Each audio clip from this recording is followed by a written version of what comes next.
Good morning 6th class student.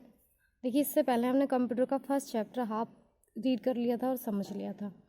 तो अब हम आगे चलते हैं, नेक्स्ट चैप्टर को रीड करते हैं, कंटिन्यू करते हैं। तो देखिए, हमने टॉपिक पढ़ा था इससे पहले, आप देख सकते हैं,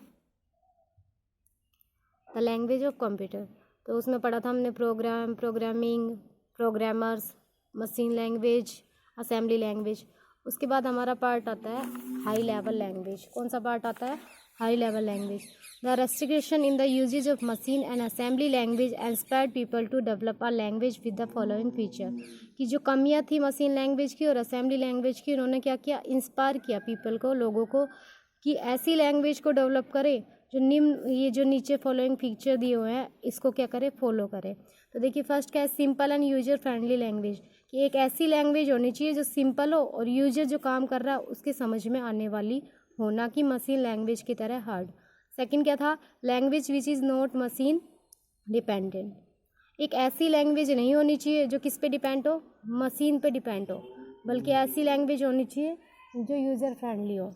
तो दो फीचर बताए हैं कौन कौन से हाई लेवल लैंग्वेज की। अगर आपसे कोई फीचर पूछे तो क्या फीचर होंगे? Simple and user friendly language होती है, और लैंग्वेज क्या होती है? जो मशीन डिपेंडेंट नहीं होती। Because of above features it becomes quite easy to learn and use the computer language. ऊपर जो फीचर दिए हुए हैं ये दोनों, इनको देखकर यह लर्न करना और सीखना और काम में लेना आसान हो जाता है कंप्यूटर लैंग्वेज को। These languages enables a large number of people to write computer program. इस लैंग्वेज की वजह से क्या है कि बहुत सारे लोग क्या है, कंप्यूटर प्रोग्राम को लिख सकते हैं। This is the reason why it is known as the high level language. इसी रीजन के कारण इसे क्या जाना जाता है? हाई लेवल लैंग्वेज के नेम से जाना जाता है। High level language is not very difficult from English language.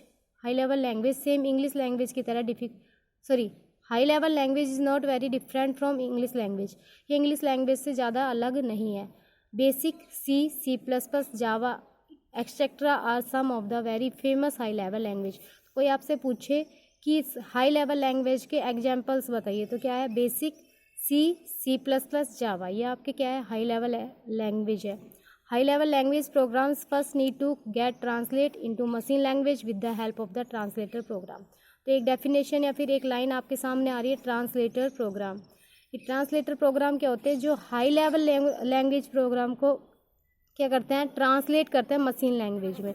उनको हम क्या कहते हैं? ट्रांसलेटर प्रोग्राम कहते हैं। कि हाई लेवल लैंग्वेज के प्रोग्राम को सबसे पहले क्या करना पड़ता है? हमें ट्रांसलेट करना पड़ता है मशीन लैंग्वेज में। There are 2 types of translator programs which are as follows.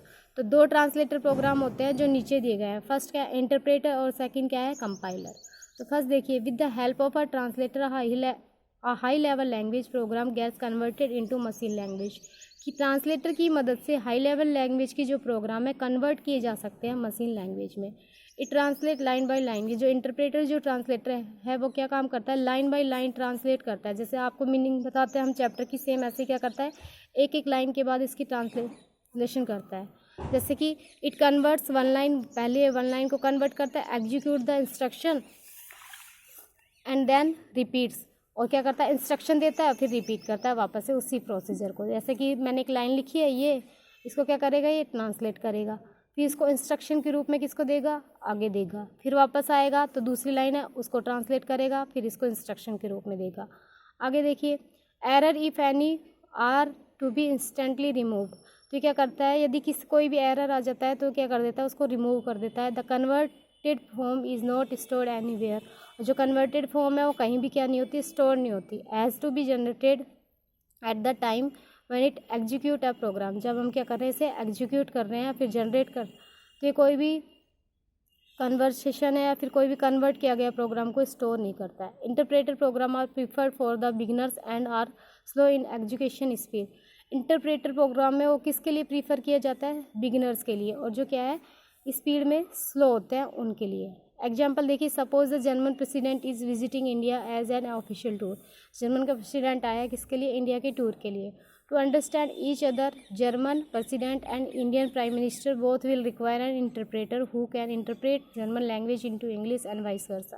कह रहे कि उन दोनों को बातचीत करने के लिए इंटरप्रेटर लैंग्वेज की ज़रूरत पड़ेगी आपस में। जैसे कि प्रेसिडेंट है उसको जर्मन लैंग्वेज में कन्वर्ट करने के लिए और प्राइम मिनिस्टर उसको इंग्लिश में, यानी कि जो आपस में बात करेंगे वो तो जर्मन लैंग्वेज में करेगा क्योंकि जर्मन से है, और वो जो इंडिया का है वो इंग्लिश में। तो ये क्या करेंगे, इंग्लिश को या फिर कोई भी एक ऐसी लैंग्वेज चुनेंगे जिससे आपस में बात कर सके। Compiler is the translator program through which a high level language program gets converted into machine language. Compiler भी क्या है, एक ट्रांसलेटर प्रोग्राम है जिसके जरिए क्या किया जाता है, हाई लेवल लैंग्वेज प्रोग्राम को कन्वर्ट किया जाता है मशीन लैंग्वेज के अंदर।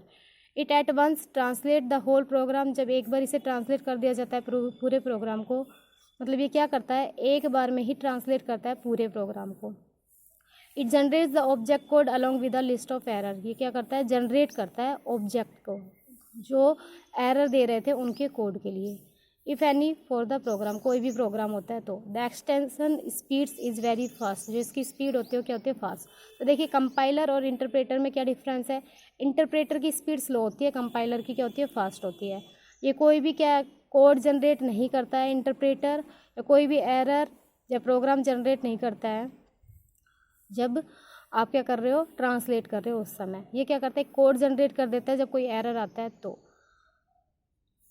ये क्या है, लाइन बाय लाइन कन्वर्ट करता है और ये एक साथ कन्वर्ट करता है सारे प्रोग्राम को। समझ में आया। देखिए आगे, fourth generation language. The development of computer language has been classified into the following categories, यानी कि जो डेवलपमेंट हुआ है कंप्यूटर लैंग्वेज का उनको नीचे जो दे रखा है इसमें इस कैटेगरी में हम क्या कर सकते हैं, डिवाइड कर सकते हैं। फर्स्ट क्या है, मशीन लैंग्वेज को फर्स्ट जनरेशन में, असेंबली लैंग्वेज को सेकंड जनरेशन में, हाई लेवल लैंग्वेज को थर्ड जनरेशन में, और fourth generation language are the combination of languages which has the following feature. और फोर्थ जनरेशन में क्या है, बहुत सारी लैंग्वेज का कॉम्बिनेशन है जो नीचे दिए गए फीचर रखते हैं। तो देखिए, very high speed in education, इनमें एजुकेशन की स्पीड क्या होती है, ज़्यादा होती है। हाईली यूजर फ्रेंडली होते हैं। Reduce level of programming skill, ये प्रोग्राम की जो स्किल है उसको रिड्यूस करते हैं। In 4GL the user has to just specific the required output and the format of the output without getting bothered about the step required to obtain that। कह रहे कि 4GL फोर्थ जनरेशन लैंग्वेज में जो user है specific जो output है उसको जिसकी उसको ज़रूरत है उसी फॉर्मेट में क्या करता है, आउटपुट को लेता है, किसी भी परेशानी के, किसी भी ज़्यादा स्टेप को दोहराने के बजाय, यानी कि उसको ज़्यादा स्टेप दोहरानी नहीं पड़ती है। इसके बाद देखिए आपके लैंग्वेज दे रखे हैं और उनके फीचर्स दे रखे हैं। मशीन लैंग्वेज के फीचर कौन कौन से हैं, बाइनरी कोड यूज में लिया जाता है, मशीन डिपेंडेंट होती है, ओनली लैंग्वेज अंडरस्टूड की जाती है कंप्यूटर के द्वारा डायरेक्टली।